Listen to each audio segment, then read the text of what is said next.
Assalamualaikum warahmatullahi wabarakatuh. Terima kasih untuk Ibu Christina Anissa yang telah memberikan kesempatan kelompok 4 untuk mempresentasikan pricing strategis pada pagi hari ini.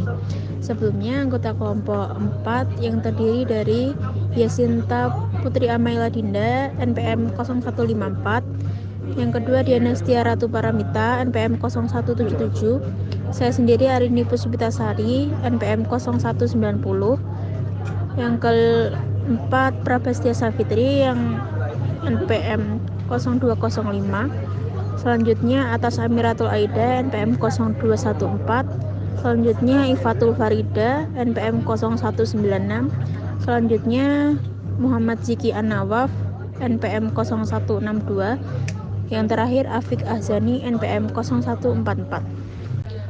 Selanjutnya akan menjelaskan tentang pricing strategi. Pricing strategi itu biasanya disebut dengan strategi penetapan harga. Menurut Krohn, pricing strategi mengacu pada metode yang digunakan perusahaan untuk menentukan harga produk atau layanan mereka. Dari situ terdapat metode-metode, tujuan, orientasi, dan faktor-faktor yang mempengaruhi serta jenis-jenis penetapannya. Yang selanjutnya, saya akan menjelaskan pengertian harga. Harga dapat didefinisikan sebagai alat tukar. Harga adalah jumlah uang yang diperlukan sebagai penukaran berbagai kombinasi produk dan jasa. Menurut Philip Kotler, terdapat 6 tujuan perusahaan melalui penetapan harga.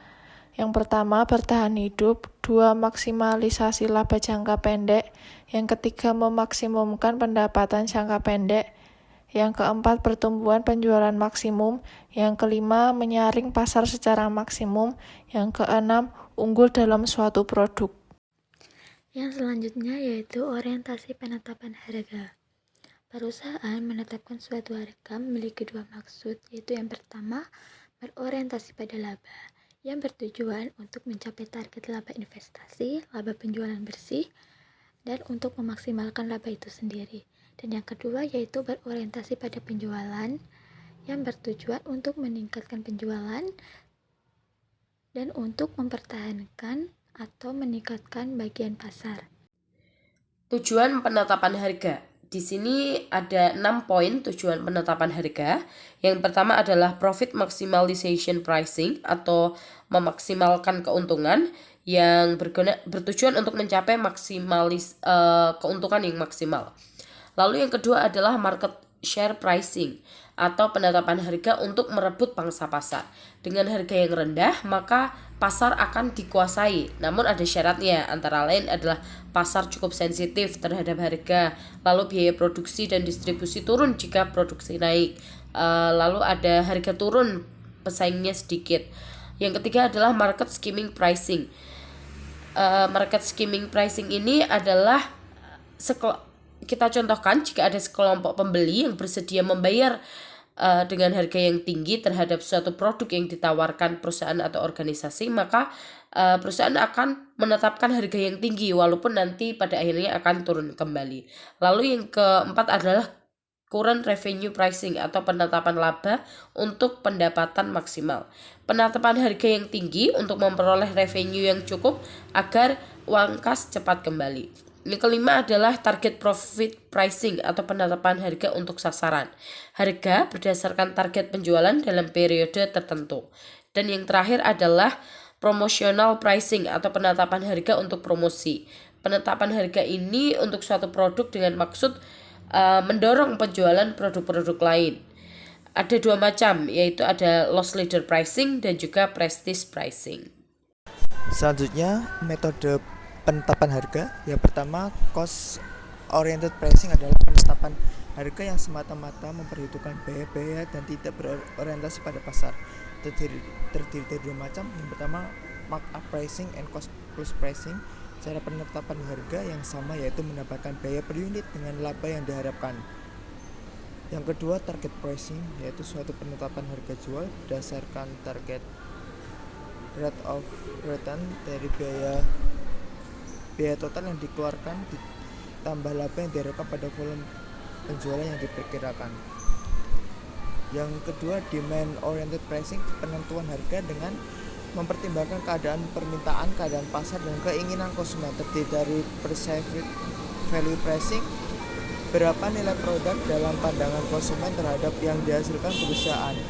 Yang kedua, demand differential pricing atau price discrimination, yaitu penetapan harga jual produk dengan dua macam harga atau lebih. Yang terakhir, competition oriented pricing, menetapkan harga jual yang berorientasi pada pesaing. Terdiri dari yang pertama, going rate pricing, suatu penetapan harga di mana perusahaan berusaha menetapkan harga setingkat dengan rata-rata industri. Yang terakhir, sold bid pricing, yaitu penetapan harga didasarkan pada tawaran yang diajukan oleh pesaing.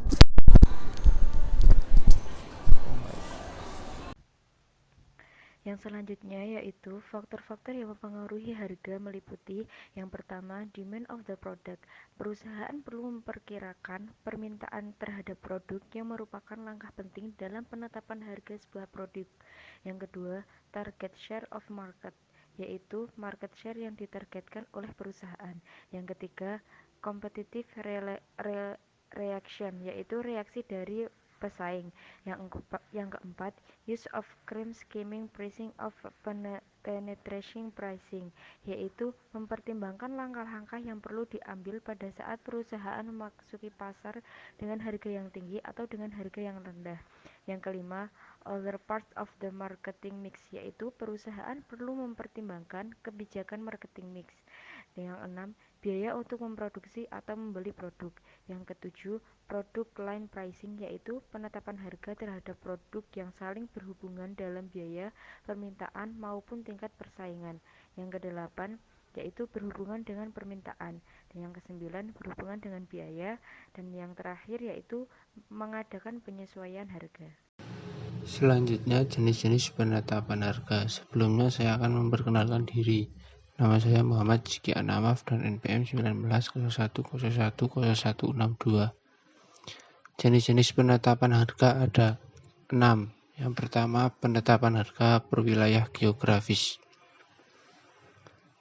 Penetapan harga per wilayah geografis adalah metode penetapan harga di mana harga disesuaikan dengan geografi atau lokasi di mana produk dijual. Yang kedua, potongan harga dan imbalan khusus. Harga yang disesuaikan untuk menghargai pelanggan atas tindakan seperti pembayaran awal, volume penjualan, dan pembelian di luar musim. Penetapan harga disesuaikan. Yang ketiga, penetapan harga promosi. Penetapan harga promosi adalah taktik penetapan harga untuk menarik minat dan meningkatkan penjualan jangka pendek. Perusahaan, terutama di industri retail, biasanya mengadopsi untuk menghabiskan stok barang di gudang untuk meningkatkan penjualan selama musim puncak. Yang keempat, penetapan harga diskriminasi. Penetapan harga diskriminasi adalah kemampuan pelaku usaha untuk menentukan harga pada barang dan jasa yang sama pada kualitas yang sama pada konsumen yang berbeda. Diskriminasi harga harus dibedakan dengan diferensiasi harga. Yang kelima, penetapan harga produk baru. Penetapan harga produk baru adalah penetapan harga yang tinggi pada produk baru yang kemudian disertai dengan promosi besar-besaran. Setelah beberapa waktu, harganya akan semakin turun dengan perlahan. Dan yang terakhir, ada strategi penetapan harga dalam bauran produk. Sekian dari kelompok kami. Apakah ada pertanyaan?